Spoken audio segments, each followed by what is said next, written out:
Have you ever pondered over the question, what is spiritual warfare? This term, though it may sound intimidating, is a pivotal part of our spiritual journey.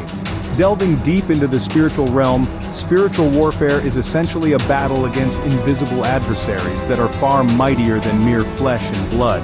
It's a cosmic conflict involving the entire universe, angels, demons, and humans alike. At the core of spiritual warfare lies the concept of temptation, deeply ingrained in human nature. Temptation takes root from within our desires, subtly luring us away from our spiritual path. If left unchecked, these temptations can give birth to sinful actions and ultimately lead to spiritual death. However, it's essential to remember that the quarrels and fights that spring from temptation are merely manifestations of the evil desires waging war within us. The enemy in this context uses temptation as a potent weapon, leveraging it along with our desires, pushing us towards ruin and destruction. But there's a silver lining. The temptations that we face are shared experiences. They are not unique to us. Our faith assures us that we will never be handed a temptation greater than we can bear. In the face of temptation, there is always a way out, a method to endure. It falls upon us to seek that way and tread upon it. The enemy's attacks can be both direct and indirect, often leading us to pin the blame for our actions on the enemy. Our actions, whether good or bad, have consequences, and sometimes we simply reap what we sow.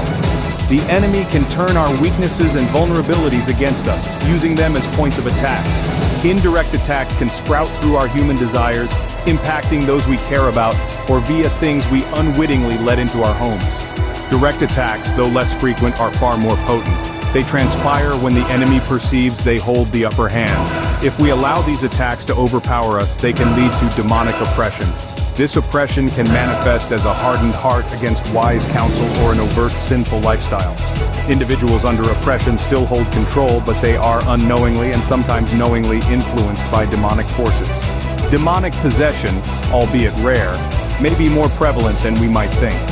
Individuals who are possessed may exhibit extraordinary strength or supernatural abilities, often steering clear of spirit-filled believers unless cornered. In essence, spiritual warfare is a battle against unseen forces that wield temptation as their weapon of choice. It can take the form of indirect or direct attacks, leading to demonic oppression or possession. But remember, no temptation is insurmountable. There is always a way out. It's all about finding that way and walking in it. Keep in mind that we hold the reins. We possess the power to fight back. This is a battle we can conquer, with faith as our shield and the Word of God as our sword.